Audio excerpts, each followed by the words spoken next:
오늘도 우리 주님께서 허락하신 좋은 날입니다. 우리 다 같이 찬송가 347장 우리 같이 찬송하시겠습니다. 347장입니다. 허락하신 새 땅에 들어가려면 347장입니다. 같이 찬송하시겠습니다. 허락하신 새 땅에 들어가려면 마음의 준비 다하여 힘써 일하세. 여호수아 본받아 앞으로 가세. 우리 거할 처소는 주님 품일세. 시험 환난 당해도 낙심 말고서 마음의 걱정 버리고 힘써 일하세. 여호수아 본받아 앞으로 가세. 우리 거할 처소는 주님 품일세. 앞서가신 예수님 바라보면서 모두 마음을 아파여 힘써 일하세. 여호수아 본받아 앞으로 가세. 우리 거할 처소는 주님 품일세.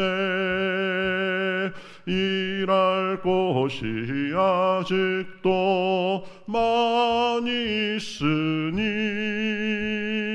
담대하게 나가서 힘써 일하세.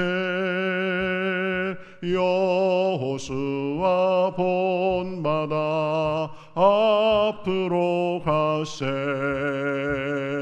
우리 거할 처소는 주님 품일세. 아멘. 우리 같이 기도하시겠습니다. 하나님 감사합니다. 지난 간밤에도 잠을 주시옵시고 또 오늘 이렇게 아침부터 일어나 주님 앞으로 나올 수 있도록 발걸음을 인도해 주셔서 감사합니다. 저희들 몸만 온 것이 아니라 마음까지도 함께 주님 앞에 와 주님 앞에 드리며 주님을 향하여서 마음을 활짝 열며 주님이 주시는 은혜와 능력을 풍성하게 받는 시간 될 수 있도록 인도하여 주시옵소서. 여러 가지 잡념들과 세상의 걱정들 또 우리를 두렵게 하는 것들도 있지만 그러나 그 모든 것 위에서 역사하시는 주님을 바라보고 그 능력에 의지함으로 오늘도 강건한 날, 오늘도 기쁜 날, 주님께서 보시기에 아름다운 날이 될 수 있도록 인도하여 주시옵소서. 영상으로 함께하는 모든 분들에게도 함께하여 주셔서 삶 속에서 주님을 의지하고 동행하는 기쁨과 능력이 풍성할 수 있도록 인도하여 주시옵소서. 시종을 주님 앞에 맡기며 살아계신 예수님의 이름으로 기도하옵나이다. 아멘. 자, 우리 성경 말씀 보겠습니다. 성경 말씀 사도행전 9장 19절에서 25절 말씀입니다. 사도행전 9장 19절에서 25절 말씀. 그거 보면 19절이 반으로 나뉘어져 있죠. 사울이 다메섹에 여기부터 우리 25절까지 저와 여러분이 한 절씩 교독하겠습니다. 사울이 다메섹에 있는 제자들과 함께 며칠 있을새 득지로 각 회당에서 예수가 하나님의 아들이심을 전파하니 듣는 사람이 다 놀라 말하되 이 사람이 예루살렘에서 이 이름을 부르는 사람을 멸하려던 자가 아니냐. 여기 온 것도 그들을 결박하여 대제사장들에게 끌어가고자 함이 아니냐 하더라. 사울은 힘을 더 얻어 예수를 그리스도라 증언하여 다메섹에 사는 유대인들을 당혹하게 하니라. 여러 날이 지남에 유대인들이 사울 죽이기를 공모하더니 그 계교가 사울에게 알려지니라. 그들이 그를 죽이려고 밤낮으로 성문까지 지키거늘 그의 제자들이 밤에 사울을 광주리에 담아 성벽에서 달아 내리니라. 아멘. 자, 이제 사도행전 9장부터는 사울이 우리 본격적으로 이야기에 들어와서 그 지난 시간에는 그 이제 다메섹에 있는 우리 믿는 사람들을 받게 하려고 다른 사람들을 데리고 가던 길에 예수님이 이제 영광 가운데 나타나서 그 빛으로 인해서 눈이 멀었지만 하나님께서 아나니아를 보내주셔가지고 다시 이제 사울이 보게 되고 또 세례도 받고 그런 것을 보았습니다. 이제 세례를 받고 나서 정신을 조금씩 차리기 시작했겠죠. 눈도 다시 보이고 그리고 이 믿는 사람들이 와가지고 보면 19절 하반절에 보면 다메섹에 있는 제자들과 함께 며칠 있을세 그랬습니다. 이제 믿는 사람들이 아나니아를 통해서 소식을 그 내부에 긴밀한 사람들에게는 이미 소식이 이제 전해졌겠죠. 그래서 사울이 이러이러 해가지고 오다가 예수님을 만나서 눈이 멀고 그 다음에는 이제 내가 하나님께서 가라고 하셔가지고 와서 세례를 주고 그랬다가 눈을 보게 되고 지금 사울이 지금 굉장히 어리둥절해 있는 상태다. 뭐 그런 얘기들이 전해졌겠죠. 그러면서 이제 이 사람 저 사람 오면서 사람들을 더 알게 되고 그러면서 아마 복음을 더 확실하게 듣게 됐을 겁니다. 당신 경험하지 않았습니까? 우리가 예수님이 부활했다고 했는데 그것이 거짓말이 아니라 정말 부활하셨습니다. 그리고 그 예수님은 하나님의 아들이시기 때문에 부활한 겁니다. 그래가면서 이제 복음에 대해서도 더 정확하게 듣고 그래서 이 사울은 율법의 전문가였기 때문에 구약책을 이렇게 쭉 보면서 예수님에 대해서 언약이 뭐가 있었나, 약속이 뭐가 있었나, 그리고 그 사람들이 하는 말들을 통해서 그 약속이 어떻게 이루어졌는가 그런 부분들도 아마 심사숙고하는 그런 시간들이 있었을 겁니다. 그래서 이제 본인이 생각이 섰겠죠. 내가 가만히 생각해 보니까 내가 당한 일, 성경에서 얘기하는 것, 그리고 이 사람들이 들려주는 그 예수님의 언행 이런 거를 다 보니까 내가 잘못 생각했구나. 예수님의 바로 그 구약에서 예언한 메시아구나 이런 생각을 확실하게 했을 것입니다. 그리고 하나님의 아들이구나라는 그런 생각도 이제 스스로가 하게 됐겠죠. 그러면서 보면 이 하는 일이 뭐냐면 이 바울은 아주 열심히 행동해서 몰두하는 그런 사람이었습니다. 그래서 20절에 보면 즉시로 각 회당에서 예수가 하나님의 아들이심을 전파했다 그랬습니다. 신념의 사람, 행동의 사람, 그러면서도 치밀하게 생각하고 계획하는 사람 이렇게 이 바울을 정의할 수 있는데 그러한 면모가 나타나는 거죠. 그래서 어쨌든 믿는 사람들하고 교제하고 그 속에서 복음에 대해서 확신을 갖게 되고 그러면서 이제 회당에서 전도하니까 그러면 반응이 어떠느냐? 와, 이런 드라마틱한 사람이 있나? 그 열렬하게 복음을 반대하던 사람이 복음을 전하니까 뭔가 있나 보다. 그래가면서 뭐 더 상승 효과가 있더라. 뭐 이런 게 아니고요. 보면 사람들이 일단 놀라고 경계합니다. 21절에 보면 듣는 사람이 다 놀라 말하되 이 사람이 예루살렘에서 이 이름을 부르는 사람을 멸하려던 자가 아니냐. 여기 온 것도 그들을 결박하여 대제사장들에게 끌고 가고자 함이 아니냐 하더라. 야, 이제 사울이 이제 아주 고도의 수를 쓴다 이렇게 생각한 거죠. 유인책으로. 그래서 믿는 사람들이 자기 앞에 자연스럽게 드러나도록 해가지고 그 사람들을 일시에 이제 잡아들이려고 하는 거 아니냐 이렇게 생각한 거죠. 그렇게 생각할 만도 합니다. 워낙 유명하게 아주 그리스도인들을 정말 박멸하겠다 이런 마음을 가지고 동분서주했던 사람이니까요. 그래서 아마 이 사람들의 그러한 반응은 어떻게 보면 자연적인 거고, 또 사울이라는 사람이 정말 그 새로 깨달은 눈으로 봤을 때는 그 사람들의 반응이 조금은 불만족스러웠을 것입니다. 왜냐하면 자기는 유인책을 쓰는 게 아니잖아요. 진심으로 그런 과정을 통해서 변한 건데 사람들이 몰라주니까 조금 아마 실망스럽기도 했을 것입니다. 그런데요, 보면 사울이 실망해가지고 좀 의기소침했다 이런 말이 없습니다. 22절에 보면 사울은 힘을 더 얻어 예수를 그리스도라 증언하여 다메섹에 사는 유대인들을 당혹하게 하니라. 참 이게 우리가 눈여겨볼 대목입니다. 자, 자기는 진심으로 변해가지고 복음을 전하는데 많은 사람들은 지금 오히려 더 경계하고 고개를 갸웃갸웃하고 있는 상황입니다. 잘 먹히지가 않는 거죠. 사람들이 오해를 하고 있는 거죠.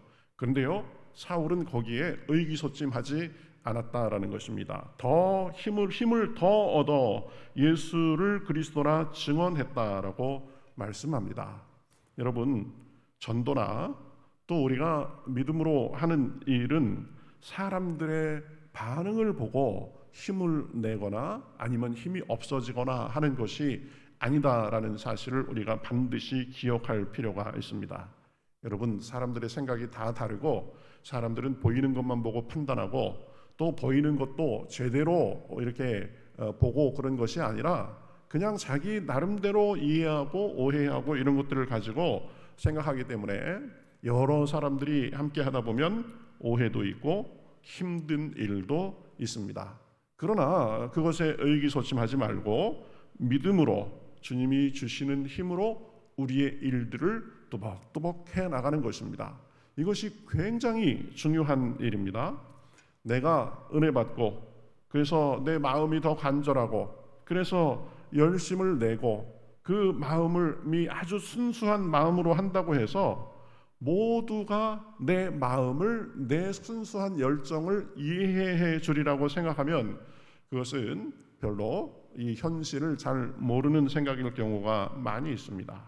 오히려 내 마음이 순수하고 내 마음이 그럴수록 반대도 있고 오해도 있고 그런 것입니다. 그래서 우리가 반대를 마주치고 오해를 만나고 그럴 때라도 해도 마음을 우리가 주님 안에서 잘 가다듬고 순전한 마음으로 주님께서 주시는 힘을 얻어서 우리가 눈이 오나 비가 오나 바람이 부나 꾸준히 내가 옳다고 생각하는 바를 겸손하게 해내 나가는 것이 중요한 것입니다. 그러면 오해했던 사람도 자연스럽게 그 오해가 풀리게 되고 시간이 지나면서 그런 과정을 통해서 주님께서 막혔던 길도 열어주시고 또 사람도 더 붙여주시고 좋은 결과도 있게 해주시는 것입니다.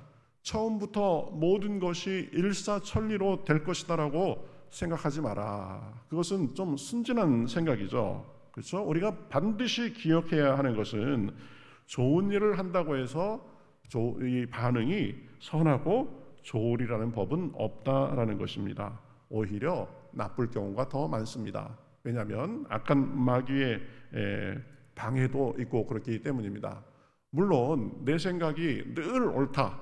저 사람들은 나를 지금 오해하고 내 진심을 이해하지 못해 주는 것이다. 이렇게 양분해서 생각할 필요는 없습니다. 내가 저 사람들에게 오해받는 이유가 혹시 나의 잘못 때문인가? 이 갈등이 지금 내가 제대로 소통을 못해서인가? 내가 원인을 제공해 준 것은 없는가? 이런 것들을 끊임없이 살펴야 됩니다. 그렇지만 그런 것들을 살피면서 오해가 명백하고 그리고 저 사람들이 아직 나의 진심을 몰라주는 것이다 라고 그렇게 확실하게 판단이 서면 겸손하게 우리의 일을 한 걸음 한 걸음 해나가면 된다라는 것입니다.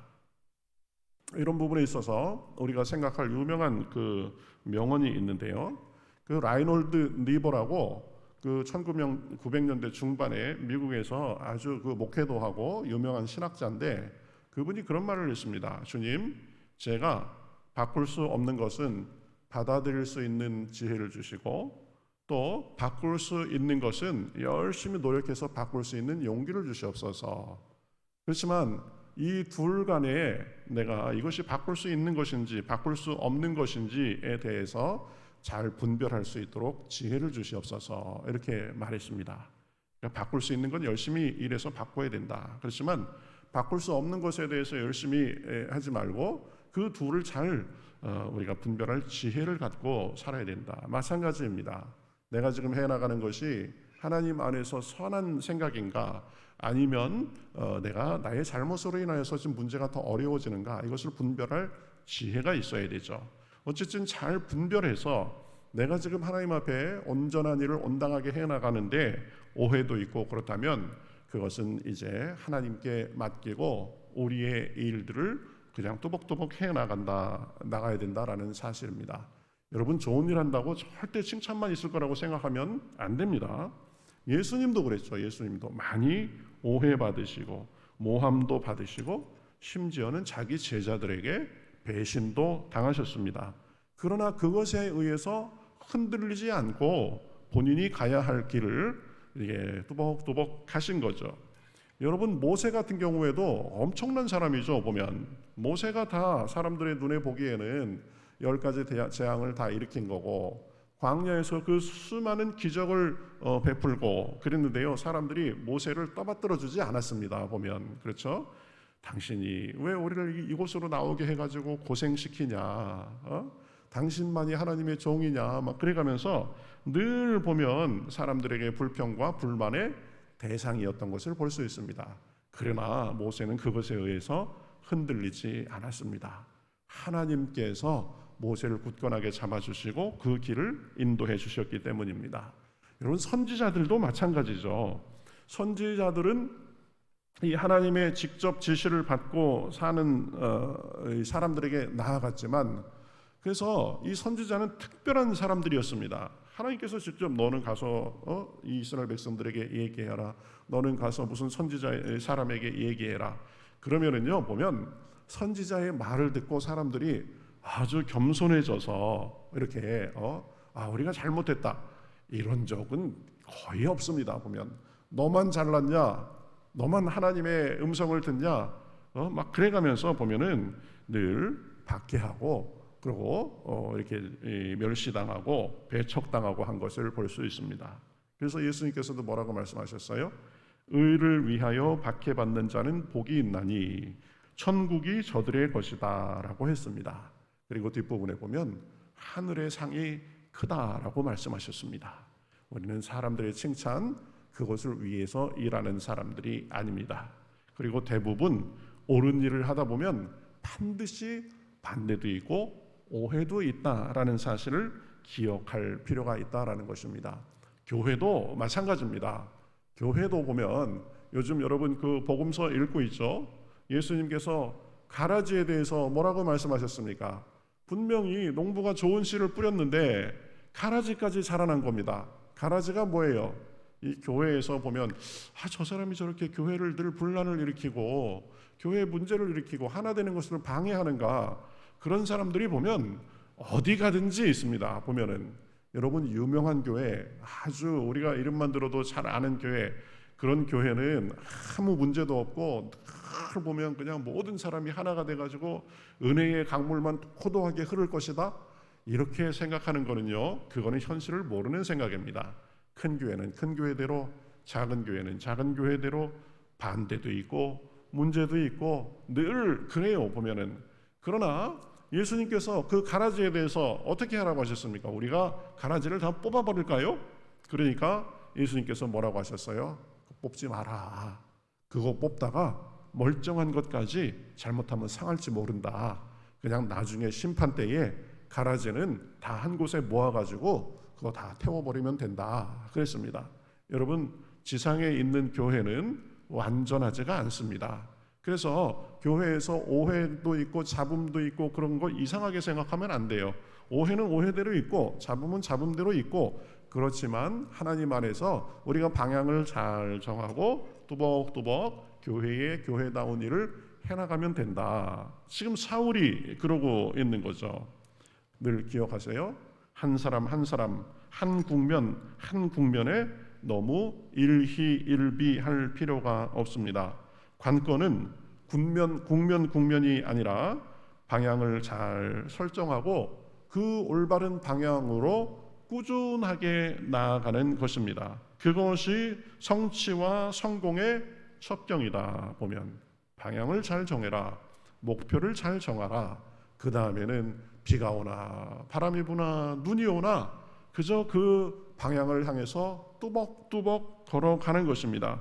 그래서 가다 보면 어려움도 있고 실패도 있고 그렇지만 다시 일어서서 올바른 걸음을 걸어가는 것입니다.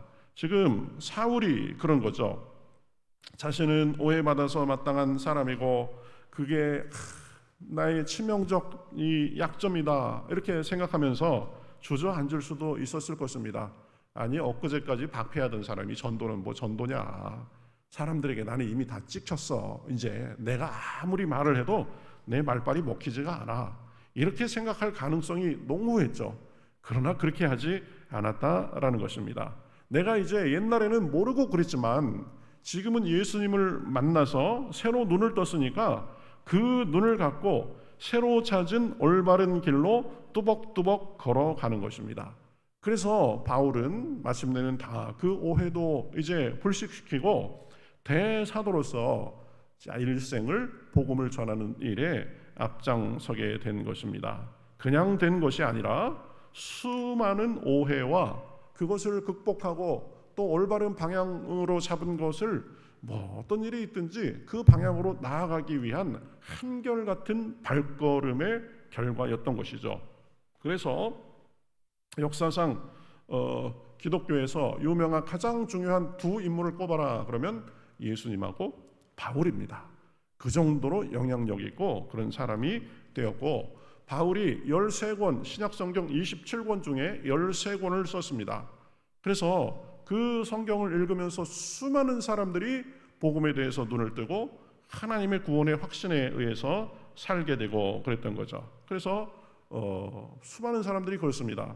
뭐 기독교 신학을 초기에 아주 집대성한 사람이라고 볼 수 있는 어거스틴 같은 경우에도 로마서를 읽다가 깨어졌습니다. 루터, 칼빈, 또 20세기의 가장 위대한 신학자라고 할 수 있는 바르트, 이런 사람들도 다 이 바울이 쓴 그 로마서 바울 서신을 보면서 하다가 마음이 깨어지고 기독교의 위대한 인물로 자리매김할 수 있었던 것입니다.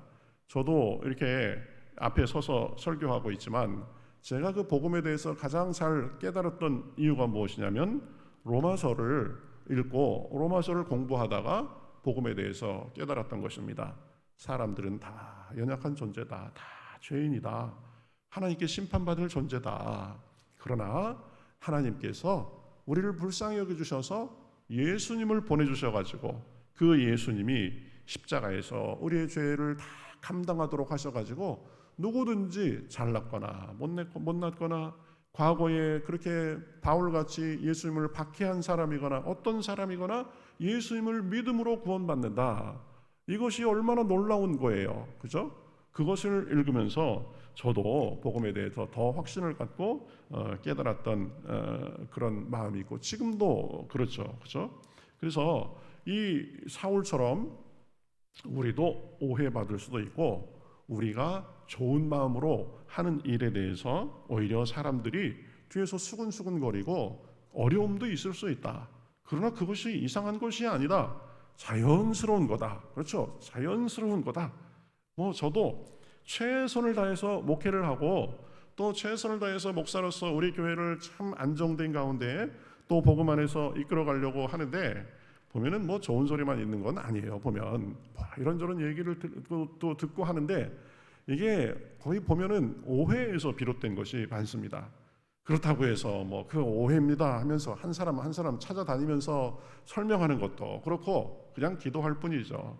내가 그거에 대해서도 흔들리지 않고 내 마음을 바로 세우고 그 순전한 마음으로 내 목사로서의 직분을 잘 하다 보면 시간이 지나면서 오해도 풀리고 더 나아지고 그럴 것이다. 그런 것입니다.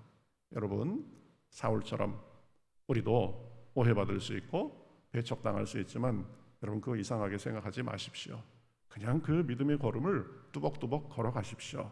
물론 내가 혹시나 원인을 진짜 제공한 것이 있는가, 내가 말이나 행동에 잘못한 것은 없는가, 그것을 살펴가면서 그래야 되겠지만, 그러나 사명을 감당하고 주님의 일을 하고 또 뭐 가족 간에도 마찬가지죠. 그죠? 그렇다고 할지라도 우리 마음을 잘 살피면서 한결같은 마음으로 우리가 해나갈 때에 하나님께서 길도 열어주시고 또 하나님께서 오해도 풀어주시고 열매도 있게 할 것이다. 어려움도 만날 수 있습니다. 난관도 만날 수 있습니다. 여러분 기억해야 됩니다. 하나님께서 우리가 믿음 생활을 잘하면 모든 것이 그냥 평탄하기만 할 것이나 이렇게 약속하지는 않으셨습니다. 바람도 불고 뜻하지 않은 어려움도 만날 수 있지만, 그러나 그 어려움에도 굴하지 않고 우리의 믿음의 걸음을 걷다 보면 하나님의 능력과 하나님의 사랑과 하나님의 사랑을 그 도우심을 더 기억하고 경험하고 살 수 있다라는 것입니다. 오늘 여러분 기도할 때에 하나님께서 마음에 더 믿음을 주시고 확신을 주시고 그러한 은혜가 저와 여러분에게 넘쳐나시기를 주님의 이름으로 축복합니다. 주님의 이름으로 축복합니다. 아멘. 341장 같이 하시겠습니다. 십자가를 내가지고 주를 따라갑니다. 341장입니다. 십자가를 내가 지고 주를 따라갑니다. 이제부터 예수로만 나의 보배 삼겠네. 세상에서 부귀영화 모두 잃어버려도 주의 평안 내가 받고 영생 복을 받겠네. 주도 곤욕 당했으니 나도 곤욕 당하리. 세상 사람 간사하나 예수 진실합니다. 예수 나를 사랑하사 빛난 얼굴 보이면 원수들이 미워해도 염려할 것 없겠네. 내가 핍박 당할 때에 주의 품에 안기고 상고초 당할수록 많은 위로 받겠네. 주가 주신 기쁨 외에 기뻐할 것 무엇냐. 주가 나를 사랑하니 기뻐할 것뿐일세. 주가 주신 기쁨 외에 주가 주신 기쁨 외에 기뻐할 것 무엇냐. 주가 나를 사랑하니 기뻐할 것뿐일세.